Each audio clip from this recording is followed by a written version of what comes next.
Now, one of the FBI agents on the front line is an Ohio native and a Baldwin Wallace grad. News Channel 5 Stephanie Ramirez talked with his parents exclusively this afternoon. Well, Tracy, one of the first things Ernest Aranyosi said is, as a parent, you hope your child gets to a certain age where the worrying stops. But with their son a part of this investigation, Ernie and his wife didn't get much sleep this week. Ernest Aranyosi, an Akron photographer, says his son Dan was sent to Boston after last Monday's double bombing.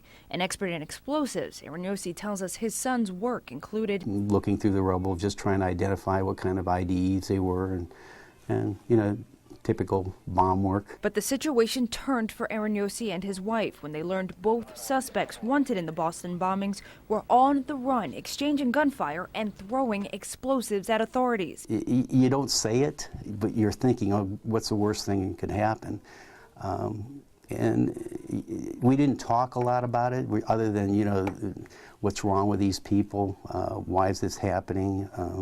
Hopefully Dan's okay, and we kind of comfort ourselves saying that, well, he's just in the background, he's working on things outside. Although we later learned that wasn't always the case. Aranyosi says he and his wife were glued to the TV waiting for the moment to hear it was all over. And even though last night they breathed a tremendous sigh of relief, Aranyosi says his heart will stay in Massachusetts. To lose a kid, you don't want to think about that. It's horrible. And I feel terribly about the people that have lost kids, whether it was in Boston or the other incidents. It's not a pretty sight. You feel bad for those people. Of course, both parents are incredibly proud of their son. His father told me Dan will stay in Boston for another day or two as they continue to evaluate the crime scenes. On your side, Stephanie Ramirez, News Channel 5.